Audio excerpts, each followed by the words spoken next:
नमस्कार dear students, KL polytechnic की online class में आपका स्वागत है। तो स्टूडेंट्स, आज हम लोग संख्यात्मक समाकलन यानी न्यूमेरिकल इंटीग्रेशन के बारे में पढ़ेंगे। तो स्टूडेंट्स, इसमें एक चैप्टर जो कि सिंपसन और समलंबी के नाम से जाना जाता है, ये दिया गया है। तो डियर स्टूडेंट्स, यह ध्यान रखेंगे कि यह 5 मार्क्स का क्वेश्चन एग्जामिनेशन में पूछता है, यानी विस्तृत उत्तरीय प्रश्न होगा। तो स्टूडेंट, क्लास शुरू करने से पहले ये हम लोग समझते हैं कि इसका प्रयोग कहाँ पर होता है। तो इसका प्रयोग वहाँ पर होता है जहाँ पर आड़े तिरछे आकृति का क्षेत्रफल निकालना हो। ठीक है स्टूडेंट्स, जैसा कि चित्र में एक आकृति दी गई है। तो अब हम लोग क्लास शुरू करते हैं। तो चित्र में ये आकृति दी गई है, इसको 1 2 3 4 5 भागों में बांटा गया है। तो प्रत्येक भाग को पट्टियाँ कहते हैं। क्या कहते हैं स्टूडेंट्स? प्रत्येक भाग को पट्टी कहते हैं। समझने के लिए, जैसे ये है, अगर 1 2 3 भाग में बांटा गया तो एक भाग ये पट्टियाँ हुई, ये पट्टियाँ हुई, ये पट्टियाँ, यानी तीनों बारी बारी से पट्टियाँ हो गई। और प्रत्येक जो लाइन है, कितनी लाइन है? 1 line, 2 line, 3 line, 4 line, 5 line, 6 line है। तो प्रत्येक लाइन को क्या कहते हैं? कोटियों कहते हैं, कोटि कहते हैं। तो कोटियों की संख्या जो होती है वो पट्टियों की संख्या से हमेशा एक ज़्यादा होती है। यदि मान लिया n पट्टियों की संख्या है, तो यहाँ पर देखिए 1 पट्टी, 2 3 4 5 पट्टी है। तो कोटियों की संख्या हमेशा n+1 यानी 6 होगी। ठीक है स्टूडेंट्स, अब नाम देखिए। पहले वाली कोटि का y0, y1, y2, y3, y4, y5, ये क्वेश्चन में दिया रहेगा कि हमको लिमिट क्या रखनी है। अगर 0 से शुरुआत होता है तो 0 रखेंगे, यदि 1 से शुरुआत होता है तो 1 रखेंगे, यानी a बराबर 0 है। अब b बराबर अधिकतम लिमिट कितनी दी गई है? 5।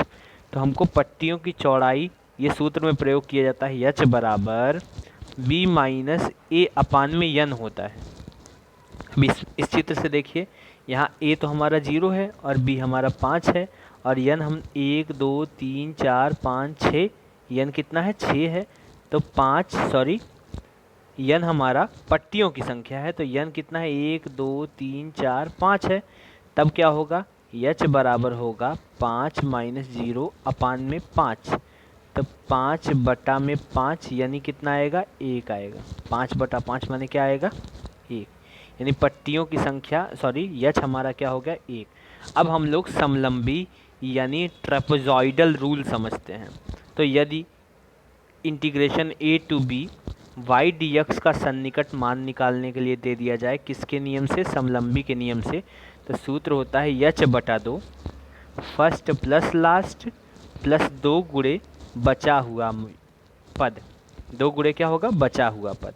अगर मान लेते हैं पहला पद हमारा y0 है और अंतिम पद हमारा yn है, तब हम f की जगह पे y0 और l की जगह पे yn प्लस 2, और जो बचा हुआ पार्ट क्या पद बचा? y1 y2 y3 पूरा dot dot dot dot, n से एक पद कम n-1। ठीक है ना स्टूडेंट्स, ये बचे हुए पार्ट बच गए। तो ये हम लोग सूत्र बना लिए। तो h/2 y0 plus yn plus 2 कोष्टक में बचा हुआ पद, जहाँ h बराबर b माइनस a बटा n, और n क्या है? पट्टियों की चौड़ाई है। पट्टियों की चौड़ाई क्या? ये चौड़ाई, ये पट्टियों की चौड़ाई, ये n है। ठीक है ना स्टूडेंट्स? ठीक, और यही हमारा बेसिकली h भी होता है। बारी बारी से, यदि 1 2 3 4 पट्टियाँ हैं तो n का मान 1 होगा, h का मान 1 होगा। ज़्यादातर क्वेश्चनों में h का मान 1 ही होता है। ठीक है, अब एक प्रश्न दिया गया है। प्रश्न ऐसा है कि समलंबी नियम द्वारा प्रश्न ऐसा है कि समलंबी नियम द्वारा इंटीग्रेशन 1 से 5 x square plus 3x plus 5 dx का सन्निकट क्षेत्रफल ज्ञात कीजिए। समाकलन द्वारा अपने उत्तर की जांच कीजिएगा। तो स्टूडेंट्स, 2 प्रकार के प्रश्न इसमें पूछता है।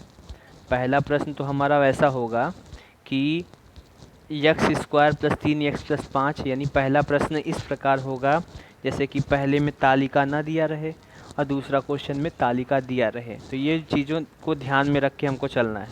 तो अगर तालिका नहीं दिया होगा तो तालिका हमको बनाना पड़ेगा। ठीक है स्टूडेंट्स, यहाँ कहाँ से शुरू होता है, 1 से, और कहाँ तक जा रहा है, 5 तक, यानी 1 2 3 4 5, यानी y0 y1 y2 y3 y4। अब इसमें देखिए, इसमें यन हमारा कितना है, यन हमारा 4 है, 1 2 3 4, यन हमारा 4 है। ठीक है, और ए हमारा 1 है और बी हमारा 5 है। तब यच पहले निकालते हैं।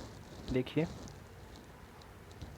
इसमें a बराबर 1 हुआ, b बराबर 5 हुआ, यच बराबर हो जाएगा b माइनस ए अपान में यन, यन बराबर 4। तब यच बराबर हो जाएगा 5 माइनस 1 बटा में 4, यानी 4 बटा 4 यानी 1। ठीक है, अब हम लोग क्या बनाते हैं, अब हम लोग टेबल बनाते हैं। तो स्टूडेंट्स, यक्स का मान हमारा होगा एक बार 1, फिर 2, फिर 3, फिर 4, फिर 5।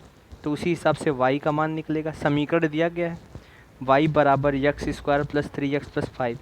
एक बार y बराबर जब निकालेंगे मान, तो यक्स की जगह पे 1 रखेंगे। तो जब 1 रखेंगे तो 1 का वर्ग प्लस 3 गुणे 1 प्लस 5, यानी आएगा 9। 1 रखने पे आ गया 9। इसी प्रकार से समझिएगा स्टूडेंट्स, इसी प्रकार से 2 रखने पर 15 आ जाएगा। ठीक है, 2 रखने पे क्या आएगा, 15, 3 रखने पे 23, 4 रखने पे 33, 5 रखने पे 45। इसी प्रकार से हमको तालिका बनानी होती है। ठीक है स्टूडेंट्स, इतना आपको एकदम अच्छे से समझ में आ रहा है। ये देखिए, 1 रखने पर हमारा 9 आया, 2 रखने पर 15 आया, 3 रखने पर 23 आया। ठीक है ना, 4 रखने पर 33 आया, अब 5 रखने पर 45 आ गया। अब सूत्र होता है इंटीग्रेशन a से b y dx यच बटा 2 y0 प्लस yn प्लस 2 कोष्टक में बचा हुआ। अब देखिए, y0 जो सबसे पहला मान होगा वो y0 होगा, सबसे पहला मान 9 आया था। yn जो सबसे बाद का मान होगा वो yn होगा, यानी 45 आया। 9 प्लस 45 प्लस 2 बचे हुए, बीच में क्या बचा, 15 बचा। देखिएगा, बचे हुए हैं 15, 23 और 15, 23 और 33 बचे हैं। तो ये रख दिए 15 प्लस 23 प्लस 33, आगे 2 सूत्र में होता है। ठीक है, तो यच का मान 1 निकाले ही हैं, तो 1 बटा 2, 45 और 9 जोड़ेंगे 54 आएगा। ये तीनों जोड़ने पर 142 आ जाएगा। 142 और 54 जोड़ के उसमें 2 से भाग देंगे तो 98 आएगा। ठीक है स्टूडेंट्स, यह हमारा आंसर हो गया। लेकिन यदि प्रश्न में कह दिया कि उत्तर की जाँच करना, तो उत्तर की जाँच करना बड़ा आसान होता है। जैसे कि हम लोग जानते हैं, इसका हम लोग समाकलन निकाल लेंगे, x square plus 3x plus 5 का, और इसमें 1 से 5 लिमिट रख देंगे। तो देखिए, यक्स स्क्वायर का समाकलन होता है यक्स क्यूब बटा 3, लिमिट 1 से 5। फिर यहाँ यक्स डी यक्स का समाकलन हो जाएगा यक्स स्क्वायर बटा 2 1 से 5, और 1 का समाकलन यक्स हो जाएगा। लिमिट रखेंगे तो 5 का क्यूब माइनस 1 का क्यूब बटा 3, यहाँ फिर 5 का स्क्वायर माइनस 1 का स्क्वायर बटा 2, और यहाँ 5 माइनस 1। हल करने पे इसका भी मान 98 ही आएगा। ठीक है डियर स्टूडेंट्स, उम्मीद है ये आपको समझ में आ गया। इसका अगला पार्ट तुरंत आपको अपलोड मिलेगा, दोनों पार्ट एक साथ मिलेंगे। ठीक है, थैंक्स फॉर वाचिंग।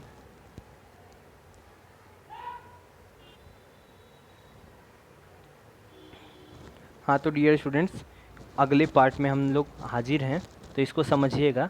जैसे कि दूसरा क्वेश्चन है, समलंबी नियम द्वारा n बराबर 6 के लिए इंटीग्रेशन 0 से 1 1/1 प्लस यक्स डी का सन्निकट मान ज्ञात कीजिए। तो देखिए, इसमें भी हमको टेबल नहीं दी गई है, तो क्या क्या दिया है पहले वह लिख लेते हैं। n बराबर 6 दिया है, a बराबर 0, b बराबर 1, यच बराबर होता है b माइनस 1 अपान n, यानी 1/6।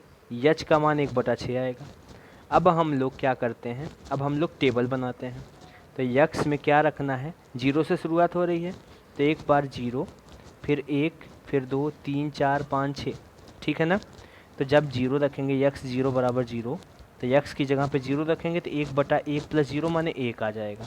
ठीक है ना,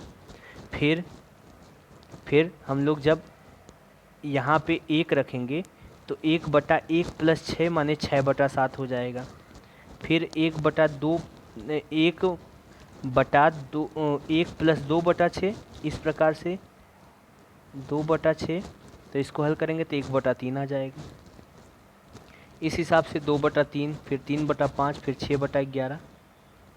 ठीक है, ये बारी बारी से, और फिर लास्ट में 1/2 ये सारे मान निकल जाएंगे। इसका मतलब स्टूडेंट्स y0 बराबर 1 आया, y1 बराबर 6/7, y2 बराबर 1/3, y3 बराबर 2/3, y4 बराबर 3/5, y5 बराबर 6/11, y6 बराबर 1/2, डाट डाट इसी प्रकार से सारे मान निकल गए हैं।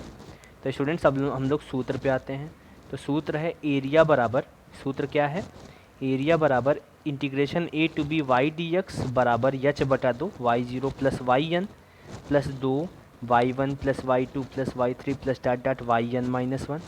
अच्छा, h/2 है, यानी 1/2 गुणे 6, h का मान 1/6 था, तो यहाँ 2 गुणे 6 मान 1/12 हो जाएगा। y0 का मान 1 है और yn का 1/2 प्लस 2 बचे हुए पार्ट 6/7, 3/4, 2/3, 3/5, 6/11।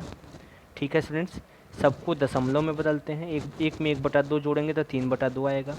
6/7 को दशमलव में बदलेंगे, 0.8571, 3/4 माने 0.75, 2/3 माने 0.6666, 6/11 माने 0.5454।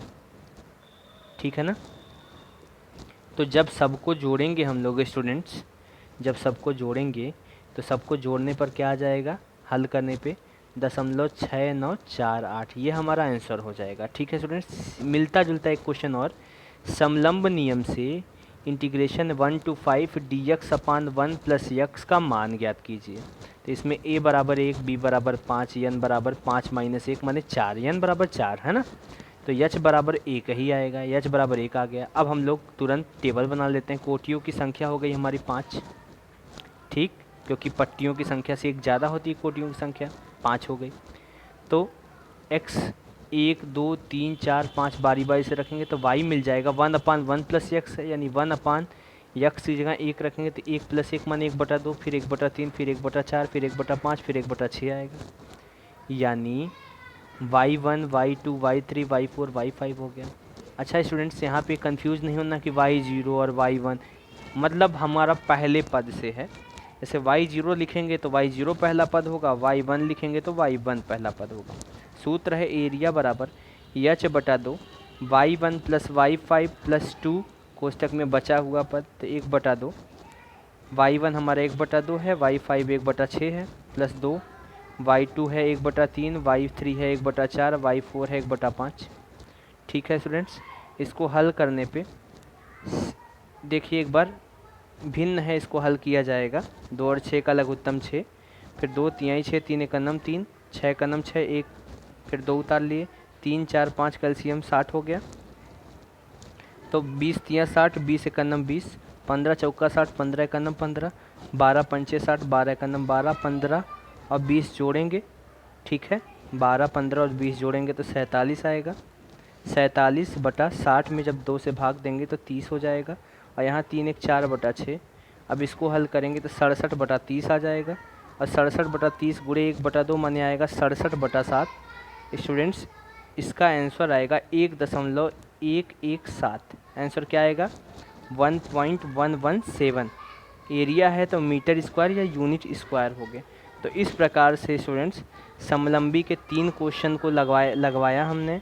इसमें कुछ क्वेश्चन होंगे ऐसे जिनका टेबल दिया होगा, तो जिनका टेबल दिया होगा वो आसानी से लग जाएंगे, और जिनका टेबल नहीं दिया होगा उनको टेबल बनाना पड़ेगा। ठीक है स्टूडेंट्स, तो आप लोग इसको बार बार जितना अधिक से अधिक हो सकता है प्रैक्टिस करेंगे। ठीक है, तुरंत हम लोग इसके बाद आपको सिम्पसन के नियम से संबंधित प्रश्न, सूत्र और पूरी व्याख्या मिलेगी।